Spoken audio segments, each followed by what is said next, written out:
আপনাদের সবাইকে আজকের এই ব্রিফিংকে স্বাগত জানিয়ে আমি সংক্ষেপে দুটি কথা বলতে চাই। আপনারা কালকে সকল গণমাধ্যম এই সংবাদ পরিবেশন করেছিলেন যে মাননীয় প্রধান উপদেষ্টা আজকে সমস্ত দলের জাতীয় নেতৃবৃন্দকে এখানে আহ্বান জানিয়েছিলেন। আমরা সেখানে এসেছিলাম। দল মত আমাদের ভিন্ন, আদর্শ আমাদের ভিন্ন, পথ আমাদের এক। পথটা হচ্ছে বাংলাদেশকে রক্ষা করতে হবে। এই সব কিছুর ঊর্ধ্বে উঠে দেশ আমাদের সবার, শুধু রাজনৈতিক দল না, আমাদের সকলের, জনগণের একটা বিশেষ অংশ আপনারাও, এবং আপনাদের ভূমিকাও কিন্তু গত আন্দোলনে কারো না থাকতে পারে, কিন্তু নির্বিশেষে অনেক সহায়ক ছিল। এই জন্য সেই ভূমিকার জন্যও আমি আপনাদেরকে অভিনন্দন এবং ধন্যবাদ জানাচ্ছি। আগামীর বাংলাদেশ গঠনে পথে পথে আমরা বিভিন্ন অন্তরায় দেখতে পাচ্ছি, বিশেষ করে পার্শ্ববর্তী দেশ, তারা আমাদের প্রতিবেশী।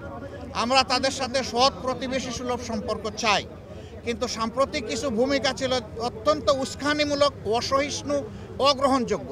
আপনারা এটা দেখেছেন। মিথ্যা তথ্যের উপর নির্ভর করে বাংলাদেশকে কলুষিত করার জন্য এই সরকার এবং জনগণকে ব্যর্থ করার জন্য তারা দুনিয়ার বিভিন্ন জায়গায় অপপ্রয়াস চালাচ্ছেন এবং অপপ্রচার চালাচ্ছেন। আমরা এগুলার নিন্দা জানিয়েছি সকলে সম্মিলিতভাবে।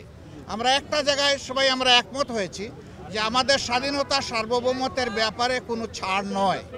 এখানে আমরা সিমেন্টেড থাকব, যেমন অতীতে ছিলাম, যেমন সম্প্রতি 5 অগাস্টে এই 24 সালে আমরা ছিলাম, এটাই আমাদের অব্যাহত থাকবে।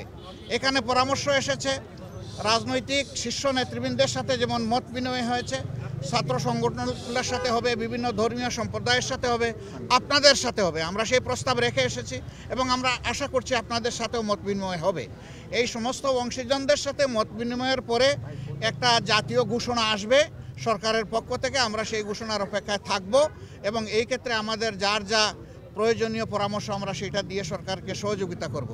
আরেকটি বিষয় আমরা অত্যন্ত ক্লিয়ারলি আমরা জানিয়ে দিয়েছি, এক্সট্রিমিজম বা চরমপন্থা যে দিক থেকেই আসুক আমরা তাকে ঘৃণা করি। এটাকে আমরা কোনো অবস্থায় প্রশ্রয় দিব না এবং মেনে নেব না। এটা যে রূপ নিয়েই আসুক, সকল রূপের আমরা চরমপন্থাকে আমরা ঘৃণা করব এবং প্রশ্রয় আমরা দিব না কেউ। এই ব্যাপারে আমরা সকলে একমত হয়েছি। আরও অনেকগুলো বিষয়ে কথা হয়েছে। আমাদের দেশের ভাবমূর্তি নষ্ট যারা করছে তাদেরকে বুঝানো যে তোমরা আমাদের প্রতিবেশী, আমরা যদি ভালো থাকি তোমরাও ভালো থাকবা, আমরা ভালো না থাকলে তোমরা ভালো থাকবা কেমনে। এই বিষয়গুলো তো আসবে, অবভিয়াসলি আসবে। তো সেই বিষয়গুলো নিয়েও আলোচনা হয়েছে। আমরা আশা করছি জাতি ঐক্যবদ্ধভাবে ইনশাআল্লাহ আগামী দিনের সকল চ্যালেঞ্জ মোকাবেলা করে আমরা চূড়ান্ত সফলতার দিকে এগিয়ে যাব। চূড়ান্ত সফলতা অর্জন না হওয়া পর্যন্ত আমাদের ঐক্য অটুট এবং মজবুত থাকবে। চূড়ান্ত সফলতা এসে যাওয়ার পরেও প্রিয় দেশের জন্য আমরা ঐক্যবদ্ধ থাকব। আপনাদের সকলকে ধন্যবাদ। আসসালামু আলাইকুম। নির্বাচন নিয়ে ছোটখাটো কথা হলেও সেটা নিয়ে কোনো কনসেনসাস হয় নাই বা ব্যাপকভাবে কোনো আলোচনা হয় নাই।